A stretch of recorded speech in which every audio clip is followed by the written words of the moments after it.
Shalom semuanya, salam sejahtera untuk kita sekalian. Pada kesempatan ini saya akan berbagi tentang mimpi tentang penglihatan.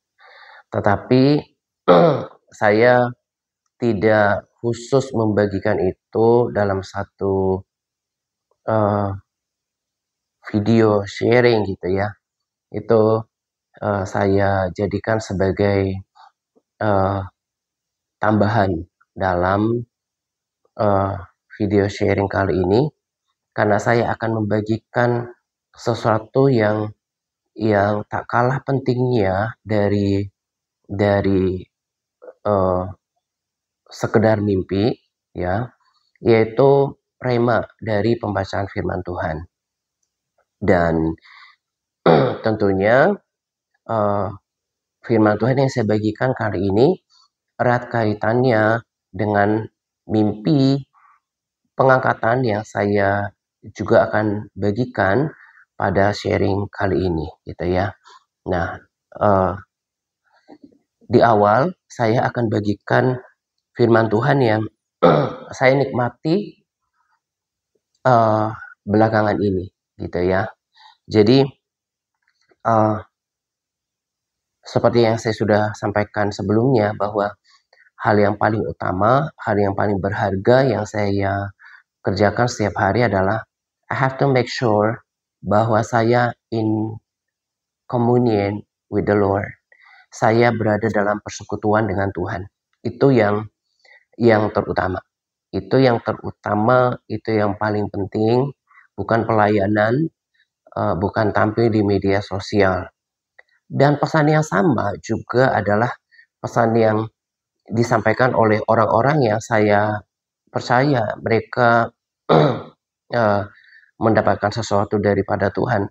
Selalu mengakhirinya dengan imbauan untuk kita selalu menjaga our personal relationship, ya, in communion, persekutuan pribadi dengan Tuhan, gitu ya. Sebelum saya masuk ke Rema, saya juga mau bagikan hal yang penting yang saya dapatkan dari sebuah video, tetap dari channel yang sama, ya, dari Last Day, dari Brandon. Saya bersyukur untuk apa yang selalu tertanam dan tidak berubah di dalam hati saya. Dan ini datang dari pesan pembacaan firman Tuhan, ya. Yang paling utama yang Tuhan kehendaki untuk kita adalah bagaimana kita hidup di dalam kebenaran, ya. Hidup di dalam kebenaran dan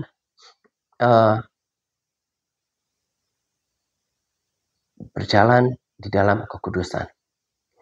Saya kemudian kenapa semakin agak pilek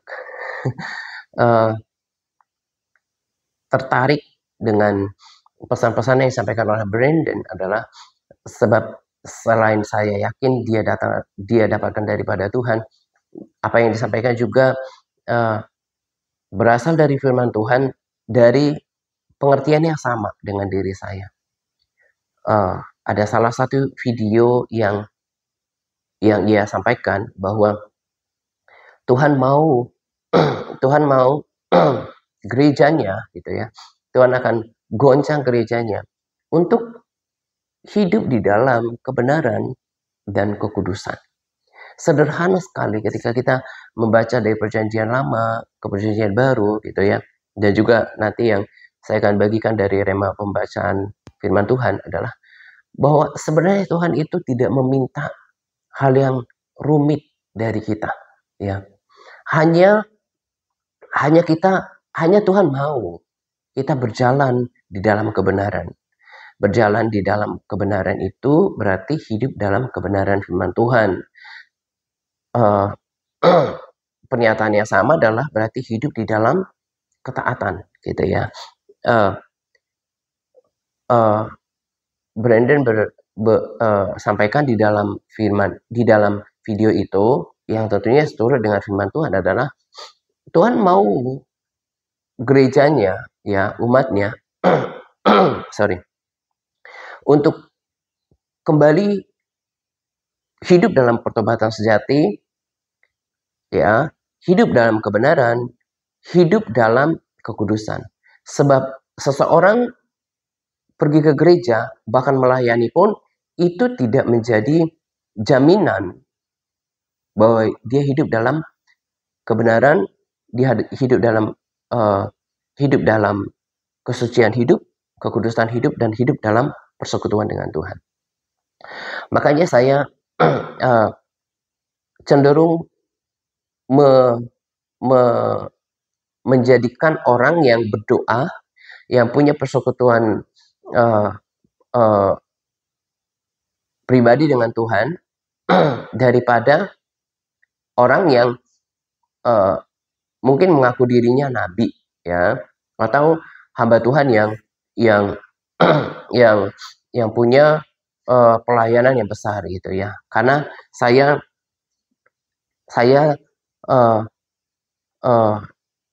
tidak menjadikan kepopuleran seseorang, pelayanan seseorang sebagai bukti dia punya persekutuan dan pengenalan yang baik dengan Tuhan.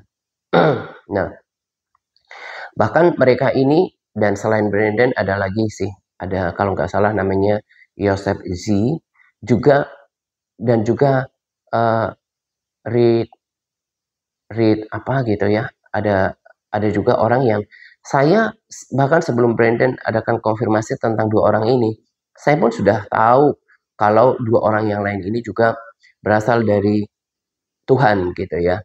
Nah, bahkan orang-orang ini tidak menamakan diri mereka itu sebagai nabi, walaupun apa yang mereka sampaikan itu udah terkonfirmasi gitu ya. Mereka dengan humble menjuluki diri mereka just a watchman, cuma sebagai penjaga gitu ya. Saya cenderung mengikuti mereka untuk mendengarkan apa yang mereka sampaikan sebagai peringatan gitu ya. Nah, tadi juga saya katakan kenapa saya ikutin Brandon, karena dia juga menyuarakan hal yang sama. Sesederhana apa yang saya simpulkan dari Alkitab yang tebal, ya, hidup di dalam kebenaran, hidup di dalam ketaatan, hidup di dalam kekudusan, dan hidup di dalam persekutuan dengan Tuhan. Tuhan nggak minta yang susah untuk dikerjakan. Nah, ketika saya dengarkan video itu, saya sungguh bersyukur ya, dalam perjalanan menuju 10 tahun pelayanan ini, saya tetap berpegang pada itu. Bagaimana menuntun orang untuk hidup di dalam kebenaran. Hidup di dalam kebenaran, itu kan berarti hidup dalam ketaatan yang membawanya kepada kekudusan hidup. Gitu. Kalau ini dikerjakan, maka dia akan kemudian mengantarkannya kepada persekutuan yang erat dengan Tuhan, dan dia akan mengalami pengalaman pribadi dengan Tuhan. Dia akan mengalami yang namanya kehidupan kerohanian yang bukan cuma agama, tetapi memiliki pergaulan dengan Tuhan. Nah, saya selain yang kemarin saya sampaikan, ya, bahwa saya akan menyaksikan Tuhan ketika Tuhan datang. Karena mimpi tentang pengangkatan yang tadi pagi itu rasanya yang pasti keempat atau kelima, karena saya nggak selalu pengen bagikan gitu ya. Saya merasakan betapa indahnya, seperti sebuah kenyataan, mengalami yang namanya kedahsyatan ketika mengalami pengangkatan yang daripada Tuhan. Itu mungkin ya jelas berbeda ketika mungkin orang mengalami ketika orang bermain dengan segala bentuk permainan yang mungkin seperti trampolin gitu ya, yang diangkat gitu ya, seperti bounce gitu, bukan seperti itu. Tapi ada ada sebuah pengalaman pribadi yang masuk ke batin ketika mengalami namanya pengangkatan itu. Dan itu, walaupun itu mimpi, dan saya bisa rasakan sekarang bagaimana sukacita ketika mengalami pengangkatan itu. Itu saya dapatkan tadi pagi gitu ya. Nah, saya uh, uh, uh, memang malam sebelum tidur dan juga pagi, emang saya sungguh-sungguh minta sama Tuhan gitu ya, untuk mau mengalami gitu ya, mau mengalami. Saya selalu menyediakan waktu untuk Tuhan, show me something, tunjukkan aku sesuatu, atau pengen ngalamin aja seperti kayak biasa gitu ya. Dan saya nggak mau menuntut Tuhan untuk harus sama seperti Tuhan menyatakan sesuatu seperti untuk Brandon misalnya. Sebab ada juga beberapa orang yang memang saya tahu dapatkan dari Tuhan nggak selalu persis seperti itu. Kan sudah sering saya katakan bahwa Tuhan itu punya cara yang terbaik untuk memberikan kita pengertian, untuk bicara kepada kita dengan cara yang menurut Tuhan akan bisa ditangkap begitu ya. Ditangkap oleh kita karena Tuhan yang desain kita ya. Dia tahu cara yang terbaik untuk membuat kita paham akan sesuatu. Dan lagi-lagi saya katakan bahwa selain firman Tuhan ya, selain berbicara lewat firman Tuhan, yang saya yakini adalah mimpi. Sesuatu yang saya nggak pernah bayangkan akan menjadi salah satu sarana yang kemudian Tuhan pakai untuk berbicara kepada saya gitu ya. Memang malam itu saya berdoa sungguh-sungguh seperti itu, dan pagi-pagi saya mendapatkan berkat itu ya, berkat rohani yang seperti itu tentang pengangkatan yang kemudian terus membuat saya berkobar-kobar untuk menjaga persekutuan dengan Tuhan. Memang itu yang saya kerjakan dengan luar biasa di dalam kehidupan saya, bahwa saya harus bukan cuma memastikan, maksudnya kalau dikatakan in communion itu berarti kan ada persekutuan, ada interact ya, ada ya interaction, ada interaksi, bukan cuma rutinitas berdoa, tapi bisa merasakan Tuhan. Seperti kalau misalnya pagi sebetulnya ya, kalau saya nggak memikirkan, saya nggak mau tidur terlalu, bangunnya terlalu kesiangan gitu ya. Pagi-pagi itu sebetulnya waktu di mana saya itu pengen berlama-lama di dalam hadirat Tuhan. Tanpa banyak bicara gitu ya. Tapi merasakan persekutuan dengan Tuhan di dalam batin, itu kan itu sebuah realita di dalam alam roh, di dalam spiritual realm yang memang gak bisa saya sangkali gitu ya. Itu sebetulnya nikmat sekali, dan itu hal yang membuat saya yakin akan keberadaan Tuhan. Makanya kan tempoh hari saya katakan bahwa nggak cukup cuma firman. Jadi keberadaan firman, keberadaan janji itu seolah kemudian menjadi sebuah kenyataan ketika kita masuk dalam persekutuan dengan Tuhan. Jadi kita seperti mendapatkan peneguhan di dalam hadirat Tuhan akan perkataan firman Tuhan, gitu ya. Oh ya, kembali seperti yang saya katakan tadi, bahwa selain pada sebelum video ini saya katakan bahwa saya sangat yakin bahwa akan menyaksikan kedatangan Tuhan. Dan saya juga yakin karena ada sesuatu juga yang saya dapatkan di dalam batin yang konstan. Bahkan saya dapatkan itu ketika tahun pertama pelayanan ini, bahwa at the end, bahwa Tuhan akan pakai, dan itu juga merupakan kerinduan hati saya, orang-orang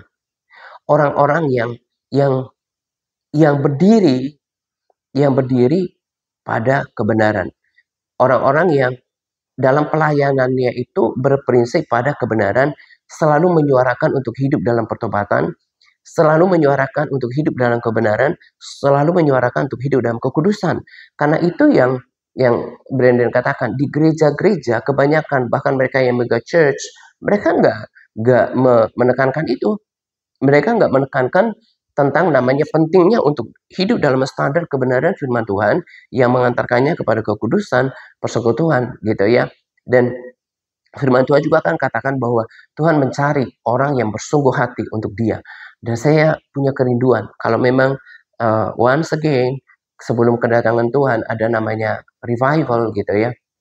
Tuhan pakai kita, bukan cuma saya, tapi setiap orang yang sudah dilayani bertahun-tahun di dalam pelayanan ini, yang berdiri di dalam kebenaran firman Tuhan, yang terus menyuarakan hidup dalam pertobatan, dalam kebenaran, dalam kesucian, Tuhan pakai juga untuk menjadi alatnya di akhir zaman sebelum kedatangan Tuhan. Nah, tadi saya katakan pesan yang saya sampaikan baik dari pembacaan video, menonton video dan juga mimpi itu erat hubungannya dengan rema yang saya bagikan pada kesempatan ini gitu ya. Kalau nanti baca Mazmur 78 itu saya sangat nikmati bahkan berhari-hari ya, nggak mau buru-buru karena saya diajarin banyak hal gitu ya, banyak hal. Jadi dari pembacaan ini akan ada rema bukan cuma untuk satu topik, ngerti ya? Jadi pesannya itu bukan cuma satu, tapi kali ini saya sampaikan satu. Ya, kenapa saya berlama-lama di sini? Karena firman itu kemudian mengajari saya tentang banyak hal termasuk hati Tuhan. Nah, di pelajaran dari sejarah, dari dulu memang pasal ini salah satu pasal yang saya sangat nikmati gitu ya. Ya, dikatakan di sini bahwa Mazmur 78 ayat 7 ya, judulnya aja pelajaran, sesuatu yang harus dipelajari, diingat dari sejarah. Ayat 7. Oke, dari ayat 5 deh, saya baca dengan cepat. Telah ditetapkannya peringatan di Yakub dan hukum Taurat diberikannya di Israel, nenek moyang kita diperintahkannya untuk memperkenalkannya kepada anak-anak mereka, supaya dikenal oleh angkatan yang kemudian, supaya anak-anak mereka yang akan lahir kelak bangun dan menceritakan kepada anak-anak mereka, supaya mereka menaruh kepercayaan kepada Allah dan tidak melupakan perbuatan-perbuatannya, tetapi memegang perintah-perintahnya. Selain membaca Mazmur, saya tadinya membaca di kitab Wahyu. Tapi kemarin ada dorongan untuk baca Petrus gitu ya. Ternyata itu adalah peneguhan dari apa yang saya dapatkan kali ini, bahwa memang ini yang Tuhan kehendaki di dalam kehidupan kita. Dari dulu Tuhan tekankan dua hal gitu ya. Bagaimana kita harus selalu menaruh kepercayaan hanya kepada Tuhan. Beriman penuh kepada Tuhan. Percaya penuh. Bukan beragama. Tapi percaya penuh kepada namanya, pada janji-janjinya, pada kekuatannya, pada kemampuannya, pada kemauannya juga. Pada kasihnya, pada penyertaannya gitu ya. Tuhan mau kita tetap percaya. Ya. Dan memegang perintah-perintahnya. Ini yang tadi saya katakan, ketaatan. Jadi kalau kita baca semuanya dari perjanjian lama sampai perjanjian baru, Tuhan mau kita hidup di dalam iman. Mempercayai Tuhan sepenuh hati. Dan berpegang pada perintah-perintahnya. Taat, hidup dalam kebenaran yang akan kemudian menuntun kita pada kesucian, kekudusan hidup. Ayat 8 dikatakan, ayat 8. Dan jangan seperti nenek moyang mereka, angkatan pendurhaka dan pemberontak. Jadi nanti kalau baca di ayat selanjutnya, memang betul ya, bangsa ini adalah bangsa yang tegak tengkuk gitu ya. Angkatan yang tidak tetap hatinya dan yang tidak setia jiwanya kepada Allah. Nah, kemudian di ayat 9, Bani Efraim, pemanah-pemanah yang bersenjata lengkap berbalik pada hari pertempuran. Mereka tidak berpegang pada perjanjian Allah dan enggan hidup menurut Tauratnya. Jadi enggan kalau dalam bahasa Indonesia itu kan dulu mungkin saya saja ya, tapi rasanya ada juga yang memahami kurang lebih sama seperti saya. Enggan itu kayak dianggap itu sungkan. Nah, ternyata sesungguhnya kalau kita belajar dari versi NIV ya, New King James Version yang konon lebih dekat dengan yang merupakan terjemahan yang lebih dekat dengan aslinya. Dikatakan bahwa enggan itu adalah refuse, menolak untuk melakukan. Jadi itu yang terjadi di dalam kehidupan orang Israel dan juga orang Israel yang konon adalah orang Kristen zaman sekarang. Enggan atau menolak untuk melakukan. Mulai dari hal-hal kecil, menolak untuk nggak mau untuk baca firman, nggak mau untuk berdoa. Itu kan sebenarnya bentuk penolakan yang diakibatkan oleh orang yang memang hatinya itu memberontak, nggak punya sikap hati yang mau taat apa yang firman Tuhan katakan. Apalagi dengan firman-firman yang berat yang membutuhkan kekuatan penyangkalan diri, misalnya harus mengampuni, harus melepaskan pengampunan, harus berdamai dengan orang. Itu kan dibutuhkan kesediaan hati yang besar. Kalau baca firman kan itu tidak ada kaitannya dengan maksudnya dengan harus mengorbankan perasaan. Ada harga yang lebih tinggi daripada sekedar baca firman. Bagaimana kita harus memikul salib, menyangkal diri setiap hari dan hidup dalam kebenaran. Itu yang terjadi di dalam kehidupan bangsa Israel. Bangsa ini tidak punya hati yang tetap, tidak setia jiwanya. Ya, kemarin kan saya pernah bagikan dari orang-orang yang pernah saya layani, ada orang-orang memang yang tahap pertama itu mengeraskan hati, nggak mau. Yang kemudian, yang kedua, orang yang terima kebenaran tapi nggak berakar karena persoalan hidup. Tapi ada juga orang yang sampai pada tahap ketiga tapi nggak setia, hatinya itu nggak tetap. Ya, kita apalagi sudah berusia, katakanlah 40 ke atas, bahkan sebetulnya 30 pun. 30 dimulai dari 30, apalagi kita sudah 50, 60, kita harus memiliki teladan dalam sikap. Ya, orang harus bisa melihat kita itu punya ketetapan hati, gak seperti orang pelin-pelan gitu ya. Kita harus belajar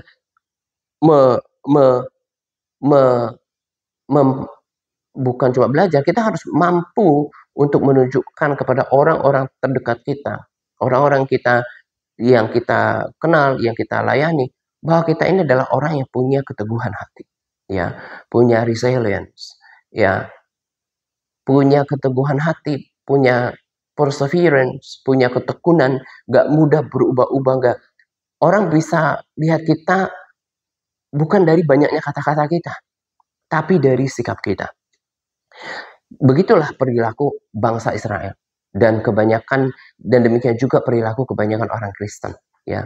Mereka enggan, refuse untuk melakukan firman Tuhan, menolak untuk baca firman, menolak untuk berdoa, menolak untuk memuji Tuhan, menolak untuk taat, menolak untuk menjaga kesucian hidupnya, menolak untuk menjaga kata-katanya. Dia mau hidup sesuka hatinya. Dan pada saat yang sama, kalau dia sadarin bahwa dia sebetulnya sedang memposisikan dirinya pada permusuhan dengan Tuhan. Tuhan mau kita tetap percaya kepada Dia dan memiliki hati yang tetap percaya, tidak memiliki karakter yang pelin-pelan, tapi tetap jiwanya itu tetap percaya kepada Tuhan apapun yang terjadi. Dan tentunya hidup dalam kebenaran dilengkapi dengan persekutuan dengan Tuhan. Setiap hari harus in communion with the Lord. Memiliki persekutuan dengan Tuhan. Itu yang kita mau kerjakan di dalam hidup ini. Tetap percaya kepada Tuhan. Tetap percaya. Tetap percaya. Selalu percaya. Hatiku percaya. Hatiku percaya. Selalu ku percaya. Ini yang tadi saya katakan, tiba-tiba saya digerakkan untuk membaca Petrus gitu ya. Juga menekankan tema yang saya dapatkan dari Mazmur tadi. Nanti baca saja dari Petrus 1 Petrus 1 ayat 3 sampai dengan ayat yang ke-12 ya. Ini satu perikop tentang pengharapan, iman, dan kasih. Nah, saya bahasakan saja dengan cara dengan sederhana gitu ya. Bahwa inti daripada kitab ini ya, seperti yang saya katakan tadi kan, kalau dibaca semuanya ada kesimpulan yang sama ya. Di sini dikatakan bahwa untuk kita hidup di dalam pengharapan, orang hanya bisa hidup dalam pengharapan kalau dia punya iman. Kalau nggak punya iman, ya nggak punya pengharapan lagi. Nah, ketika saya renungkan firman ini, ya dikatakan kan di sini bahwa terpujilah Allah Bapa Tuhan kita Yesus Kristus yang karena rahmat-Nya yang besar telah melahirkan kita kembali oleh kebangkitan Yesus Kristus dari antara orang mati kepada hidup yang penuh pengharapan. Kita ini punya hidup yang penuh pengharapan di dalam Tuhan. Untuk menerima bagian yang tidak dapat binasa. Yang sudah tersimpan yang di surga, yang tidak dapat cemar, tidak dapat layu, dan udah ada tersimpan di surga. Bagi kamu yang dipelihara oleh kekuatan Allah. Nah, di sini juga saya tambahkan, kita ini dipelihara oleh kekuatan Allah. Kita ini dipelihara oleh kekuatan Allah. Saya dipelihara oleh kekuatan Allah setiap hari. Kekuatan Allah yang tidak terbatas, yang melebihi dari apa yang dapat saya pikirkan. Dan kita harus percaya itu. Nah, bergembiralah akan hal itu, sekalipun sekarang kamu seketika harus berduka cita oleh berbagai pencobaan. Maksud semuanya itu adalah untuk membuktikan kemurnian imanmu yang jauh lebih tinggi nilainya daripada emas. Jadi kalau begitu, kalau kita paham firman Tuhan, isi hati yang konon adalah isi hati Tuhan, maka kita tahu, kita sepakat bahwa kalau Tuhan izinkan pencobaan, kesesakan, itu sebenarnya cuma satu. Tuhan lagi pengen membentuk atau stretch kapasitas iman saya. Untuk nanti dikatakan selanjutnya di situ, untuk kita menerima puji-pujian, kemuliaan, dan kehormatan. Jadi semuanya untuk keuntungan kita. Iman itu jauh lebih berharga daripada emas. Nah, ketika saya renungkan ini ya sambil ngopi gitu ya, ada kesaksian dan juga kebenaran firman Tuhan katakan bahwa orang-orang yang mati martir ya itu mendapatkan perlakuan yang istimewa dari Tuhan ya, termasuk para rasul ya sebagai awal. Nah, kalau ada orang di antara kita berkata bahwa kenapa saya hidup di dunia sekarang gitu ya, di dunia yang sukar. Kenapa enggak misalnya ketika puluhan tahun yang lalu, ketika semuanya keadaannya baik, kayak kerohanian juga KKR, semarak di mana-mana gitu ya, dalam keadaan yang tidak tekanan seperti ini, saya mau kasih tahu ya, Roh Kudus memberikan saya pengertian bahwa justru kita harus bersyukur ya. Kan firman Tuhan juga berkata bahwa justru kamu harus bersyukur kalau kamu jatuh dalam berbagai pencobaan ya. Saya malah bersyukur bahwa karena Tuhan itu adil, Tuhan akan memberikan reward yang sepadan. Bahkan Tuhan sudah tentukan kapasitas saya bahwa ini akan bertahan di Kita harus tahu bahwa semua hidup kita ini adalah dalam skenario Tuhan. Saya malah bersyukur Tuhan izinkan berada pada titik atau fase keadaan yang sukar sekarang. Karena saya malah, kalau saya terus bertahan, saya malah akan dapatkan keadilan Tuhan, puji-pujian, penghormatan, dan kemuliaan yang jauh lebih besar daripada mereka yang melewati dan mengakhiri hidupnya pada masa yang tenang-tenang, seperti yang saya katakan tadi di puluhan tahun, let's say puluhan tahun yang lalu. Karena Tuhan akan memberikan kita puji-pujian, penghormatan, dan kemuliaan setara dengan kualitas iman kita. Jadi kalau kita udah mengerti kebenaran firman Tuhan yang adalah suara Tuhan sendiri, kita akan menjalani kesesakan itu dengan cara pandang Tuhan. Bahwa ini bertujuan untuk kebaikan saya, untuk menguji iman saya. Justru kalau kita ketika kita menghadapi misalnya kesesakan, tekanan, terus kita sadar kita punya reaksi yang nggak benar gitu ya. Justru kita harus katakan pada diri sendiri bahwa itulah kenapa Tuhan izinkan hal yang tidak enak ini terjadi untuk membersihkan diri saya dari perilaku yang buruk tadi. Paham ya maksudnya ya? Perilaku yang perlu dibentuk tadi. Jadi kalau kita merespons dengan ucapan syukur, kita membiarkan Tuhan beracara, melakukan pekerjaannya di dalam hidup kita, maka kita tidak akan pernah bersungut-sungut. Kita akan tetap bersyukur dan kita akan malah bersemangat untuk melihat bagaimana proses Tuhan akan terus membentuk diri kita menjadi seperti yang Tuhan inginkan di dalam kehidupan kita. Ya, jadi tidak ada alasan untuk putus asa. Pegang firman Tuhan. Tadi kan saya katakan, kalau kita baca firman Tuhan, ada banyak hal yang disingkapkan. Saya ini dipelihara oleh kekuatan Tuhan. Ya, itu adalah hal-hal yang saya pelajari dari pembacaan firman Tuhan. Selain ini kayak tadi, bagaimana untuk kita hidup di dalam pengharapan, hidup di dalam iman, hidup di dalam kebenaran. Kalau ini kita menjalani atau mengalami kekristenan seperti ini, kita akan bersaksi bahwa Tuhan itu dekat dengan diri kita. Tuhan itu kan Immanuel. Roh Kudusnya ada di dalam diri kita. Tak sekalipun dia meninggalkan kita. Itu juga yang ditekankan dalam pesan Brandon gitu ya. Kalau kita melakukan bagian kita, dia setia. Ketika kita hidup di dalam kebenaran, ya. Kalau saya memuji Tuhan itu ya, salah satu yang saya syukuri kalau ibadah online gitu ya. Saya itu bisa lebih all out memuji Tuhan, gak perlu pikirkan yang orang lihat saya atau enggak gitu ya. Apakah ada orang yang lihat saya gitu ya. Bahkan ketika pujian pun kadang saya bisa menangis haru gitu ya. Nanti ibadah-ibadah belakangan ini yang saya bagikan di grup itu kan nanti nikmati pujiannya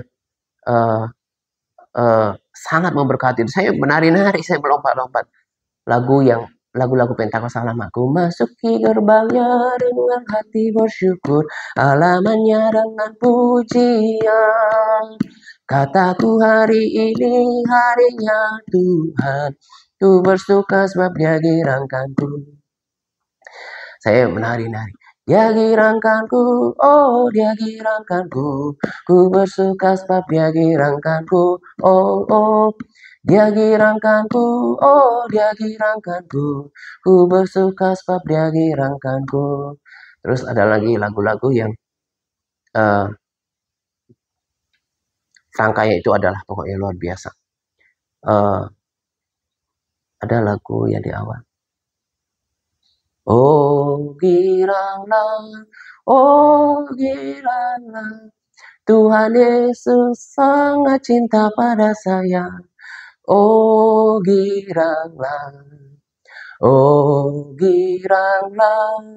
Oh giralah, Tuhan Yesus amat cinta pada saya.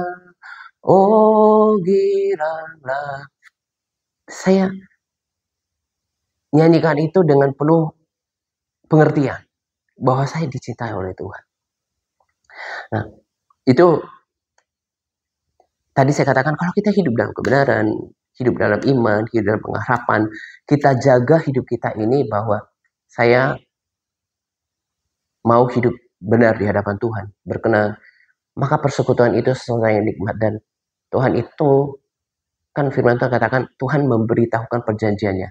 Tuhan yang malah punya inisiatif untuk say something, uh, uh, membuat mengerti kita tentang sesuatu ketika kita dekat dengan dia, termasuk memberikan mimpi. Saya sangat mengucap syukur kepada Tuhan untuk mengingatkan saya tentang pengangkatan itu. Ya, tadi kan saya katakan mimpi ini bukan pesan utama dari sharing kali ini, karena saya juga berceritanya nggak lama kan, ya. Saya katakan tadi saya menikmati hari-hari saya dengan Tuhan. Terus saya ketika kalau ngomong sama Tuhan itu seperti apa yang saya katakan itu tersampaikan. Dan saya katakan, Tuhan, izinkan aku tuh selalu mencintaimu ya. Aku mengasihi Engkau Tuhan.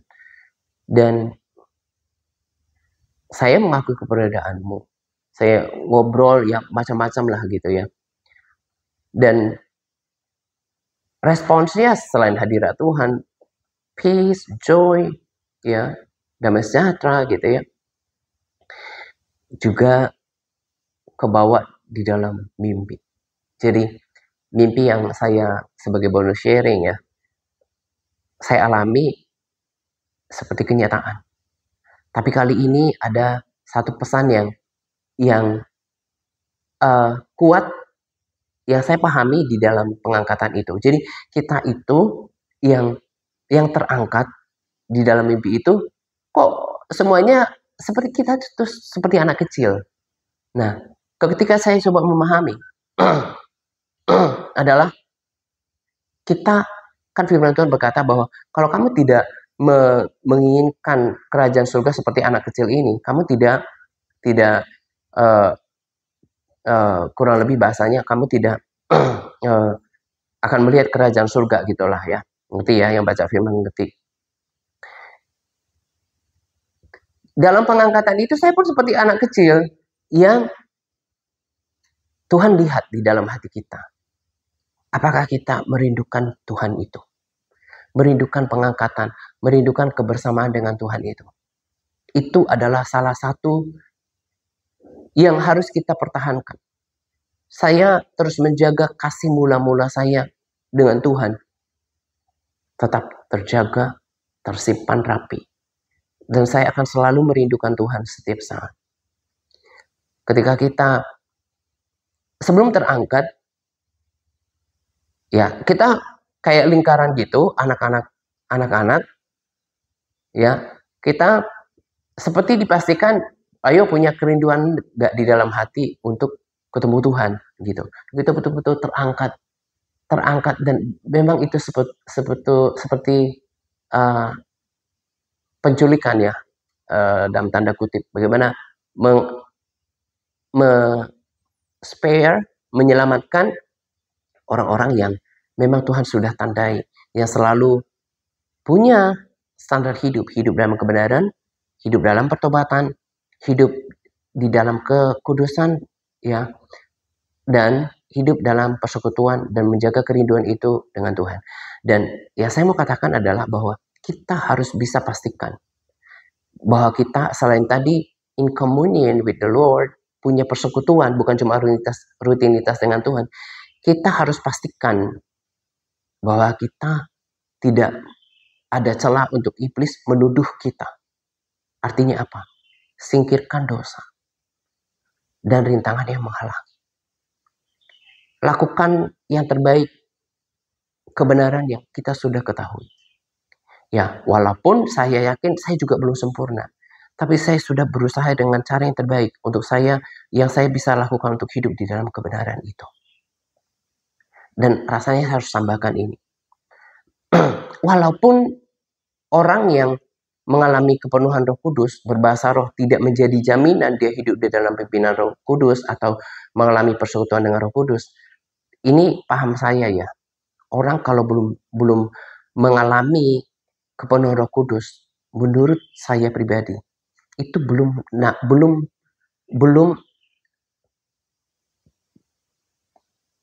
akan mencapai klimaksnya persekutuan yang dalam sama Tuhan. Itu paham saya.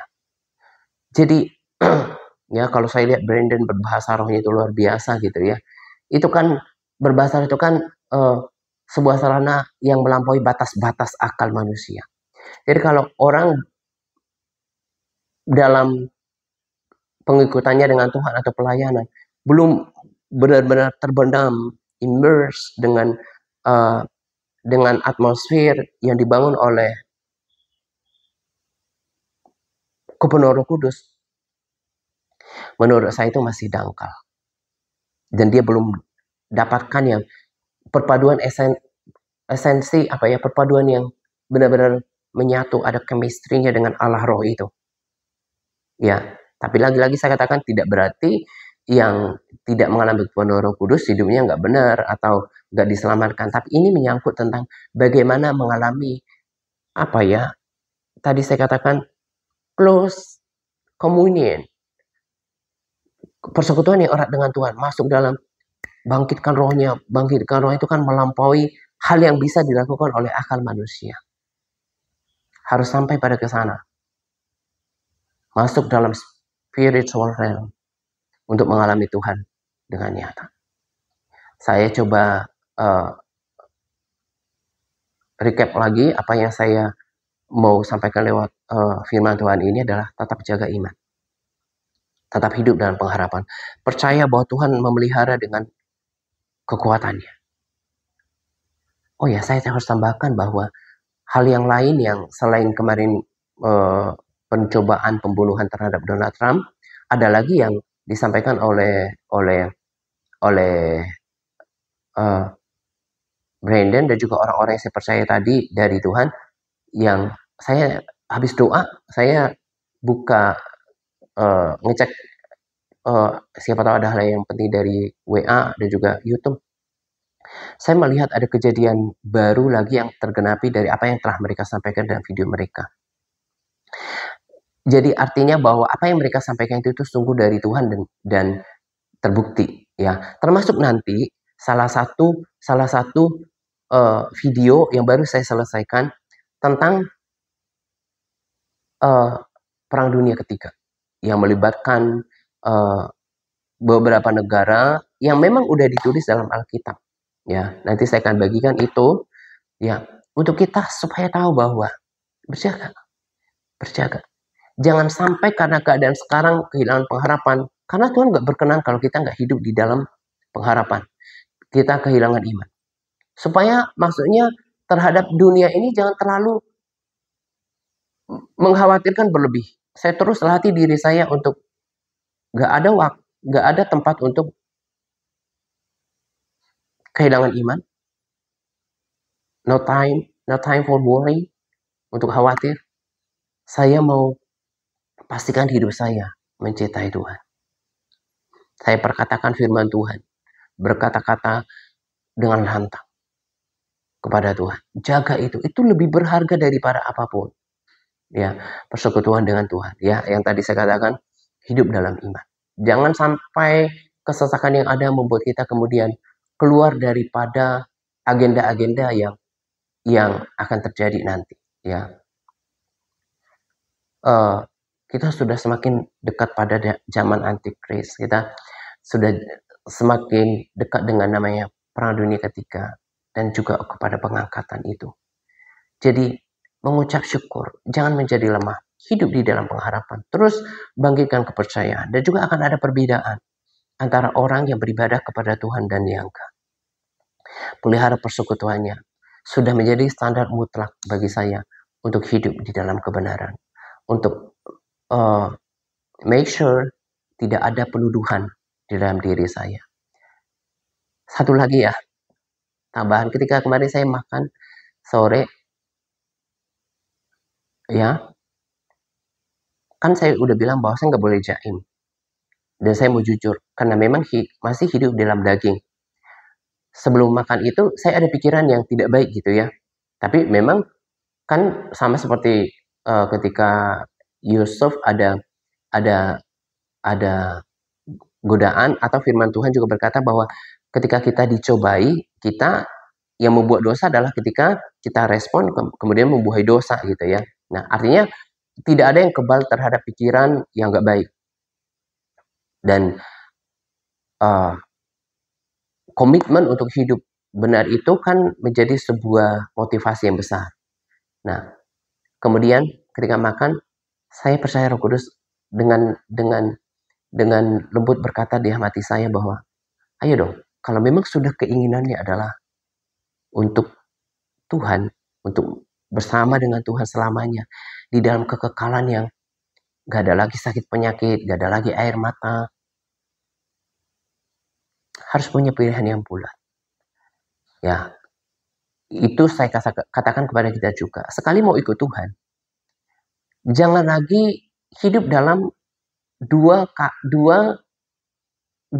jalan kaki yang berbeda. Ngerti ya?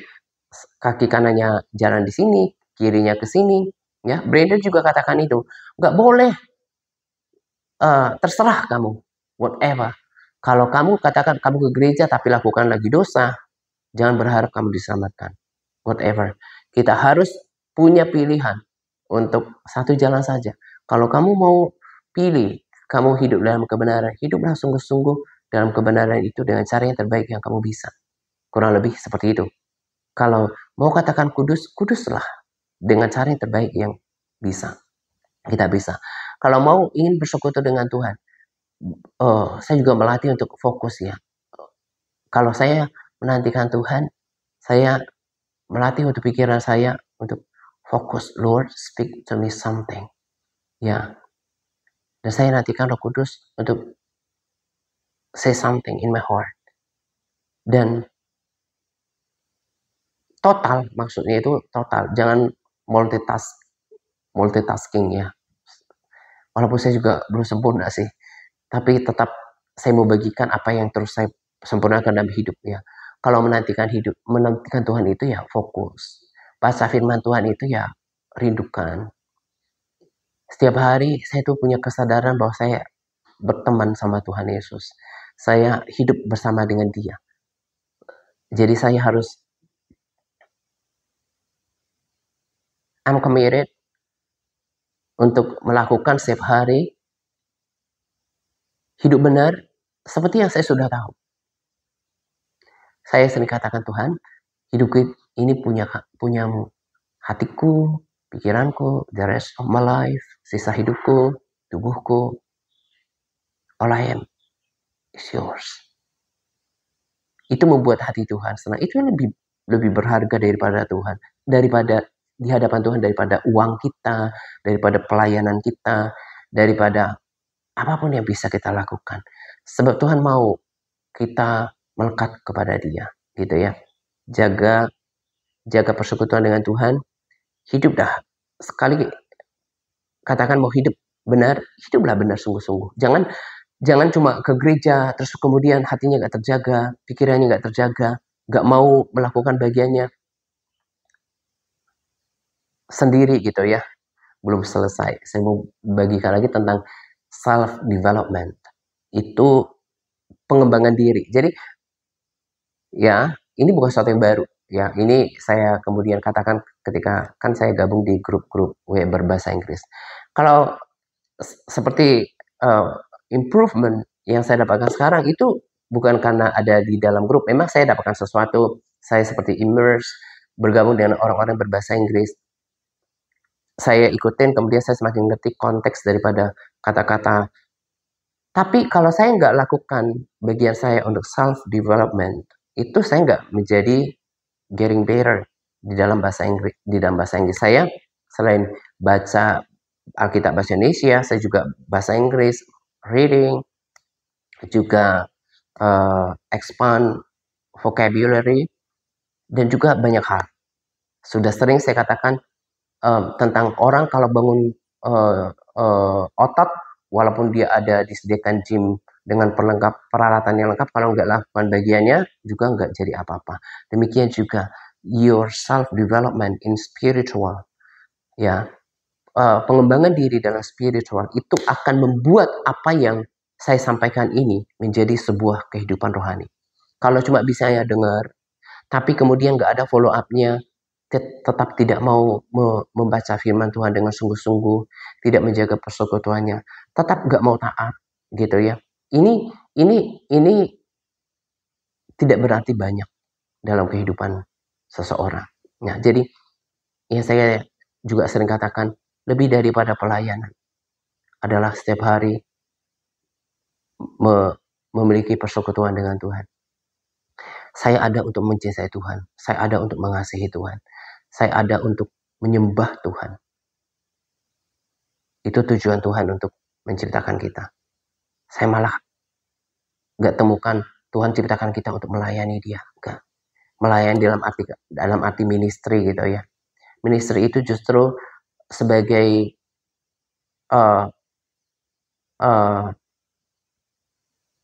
outcome dari proses-proses yang kita lakukan ketika kita baca firman, ketika kita mengetahui kehendaknya, ya, ketika kita bersekutu dengan Dia, gitu ya. Ada sesuatu yang tidak tertahan sebagai hasil yang kita dapatkan kemudian kita sebarkan.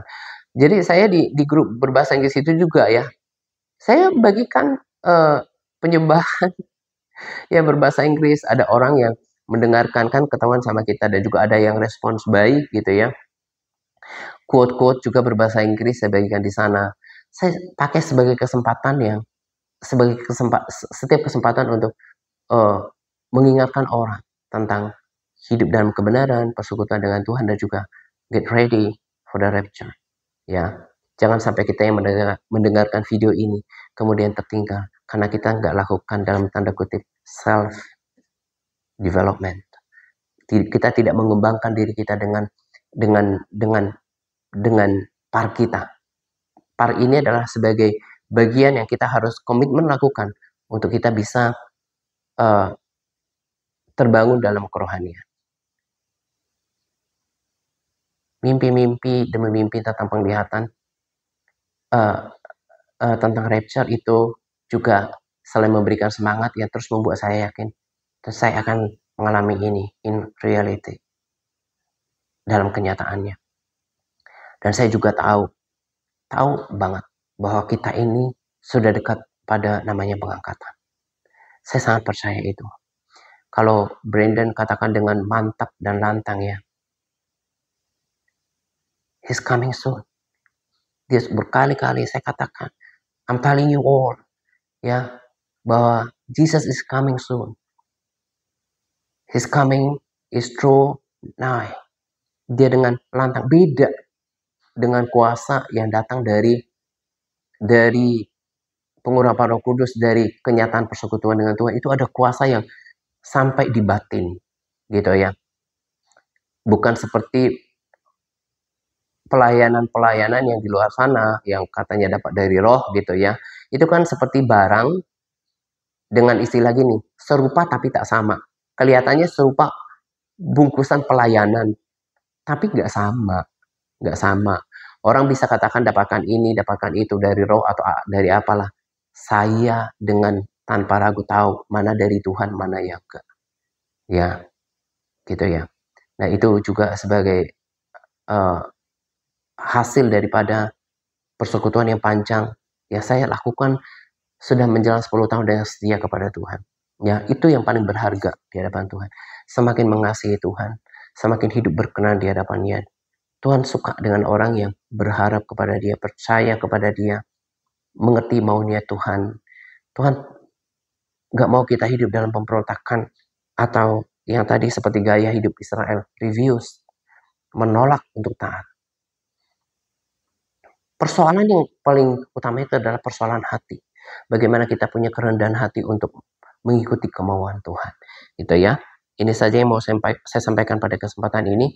Kiranya memberkati kita semuanya dan terus menjaga persekutuan dengan Tuhan. Semakin hari semakin cinta kepada Tuhan. Jaga ya, seperti kemarin ada topik khotbah ya. Rekindle, bangkitkan kembali ya, your first love.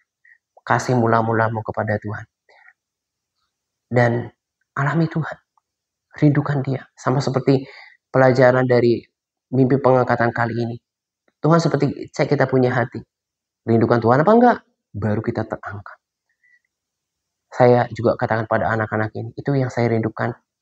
Sebuah kehidupan yang sungguh real. Walaupun saya belum ke sana, surga itu kan sebuah tempat di mana Tuhan udah berada di sana. Dan ke sanalah kita akan dibawa. Tuhan hanya minta apa? Tetap percaya. Percaya kita dipelihara oleh kekuatannya. Burung di udara dipelihara, kita juga. Tetap hidup dalam kebenaran. Itu yang Tuhan mau, hidup di dalam kebenaran. Ya, firman Tuhan lagi katakan, kuduslah kamu, sebab aku Tuhan adalah kudus. Hidup kudus. Dalam hati, pikiran, anggota tubuh. Pastikan gak ada penuduhan di dalam hidup kita. Kita memiliki damai sejahtera di dalam hati kita. Dan memiliki persekutuan dengan Tuhan. Saya gak pernah tinggalkan persekutuan saya dengan Tuhan, bahkan di luar doa. Yang saya katakan tadi, saya sering ngobrol sama Tuhan. Tuhan, hidupku ini milikmu. I'm yours. Hatiku, pikiranku, tubuhku ya Tuhan. Aku mau terus mencintai Engkau ya Tuhan. Dan saya berkata-kata seperti itu. Dan puji-puji banyak lah. Dan itu adalah sebetulnya, ikut Tuhan itu, kekristenan itu bukan religion, but life. Adalah kehidupan. Ya, itu yang kita terus kerjakan dalam pelayanan ini. Dan kiranya kita yang terus bersemangat dengan saya, punya kerinduan yang sama juga, bahwa at the end, bahwa Tuhan mau pakai kita. Itu yang tadi saya katakan ya, bahkan di awal pertama, bahwa nanti pada akhir-akhirnya Tuhan akan bangkitkan, pakai orang-orang untuk berdiri pada